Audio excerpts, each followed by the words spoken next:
We talk about this being the land of opportunity. And if you're poor, this is not the land of opportunity. The thought process was you work hard, you play by the rules, your children will reap those rewards. And that's really what the American dream is. For the first time in our country, what we're experiencing is that's not the case.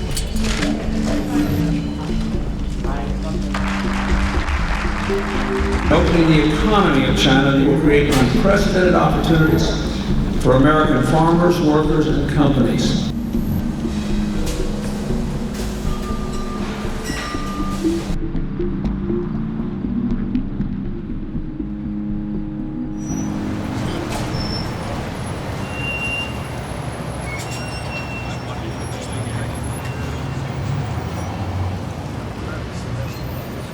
We led the nation per capita in terms of the number of US patents issued. There was really a spirit of innovation and creativity here.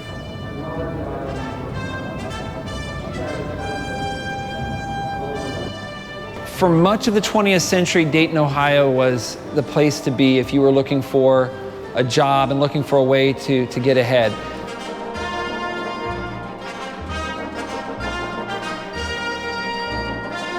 My dad worked for General Motors, and my mom was like a real estate agent.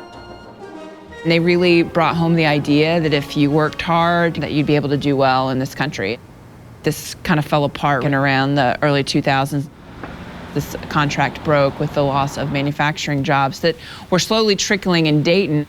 Children of families aren't doing better than their parents, and I think that's the broken dream that's happening right now.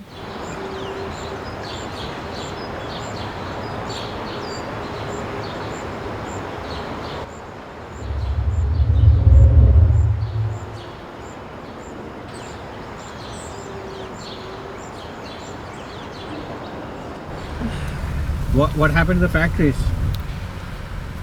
They used them up. Everybody downsized, they just split. They employed everybody for years. I don't know what really happened. They just paid them to retire and let them go. And just, that was it, that's that. Here's your severance pay, it's over. Entire industries have been wiped out, sectors such as textiles, apparel, furniture, also large segments of the electronic industry.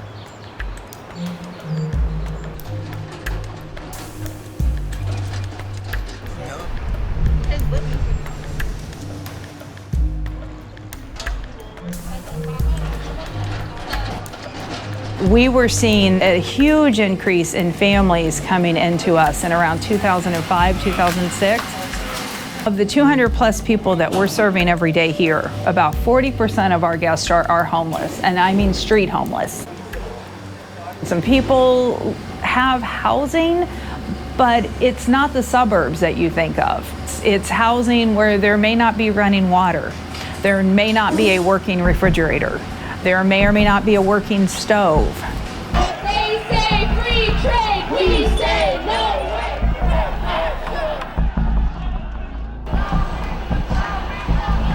What do we do?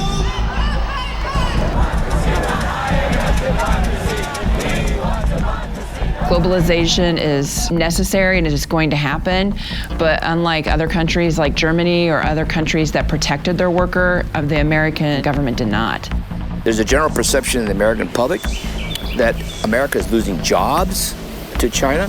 So this sentiment has been building up for what I would call 7 or 8 years. The middle class feels like they're suffering because their wages have not gone up.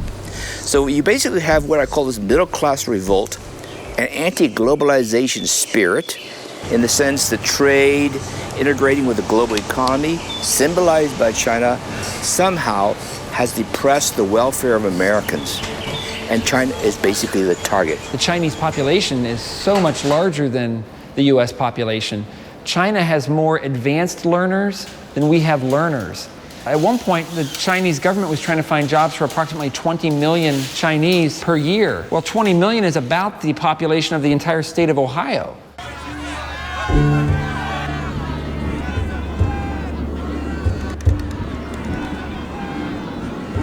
We can't continue to allow China to rape our country. Came across as an outsider, somebody who was going to be the bull in a china shop and shake up Washington. And working people like that image. They want somebody strong who was willing to fight with the powers that be. They blame China's entry into the WTO as being responsible for the loss of their jobs and their communities.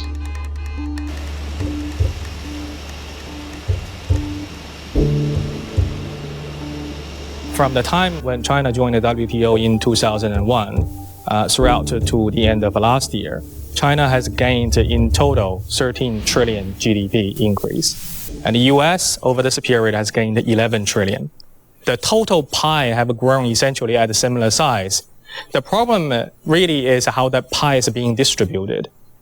In the US, the top 1% of the whole population has a similar amount of wealth as the bottom 90% of the population. So that just gives you an idea how lopsided the distribution of wealth that the US has experienced.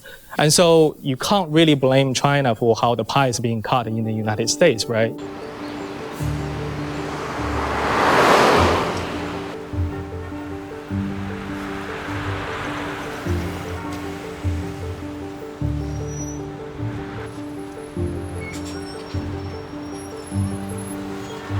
After the General Motors plant closed in 2009, Fuyao came, and we are pleased that that plant is being reused.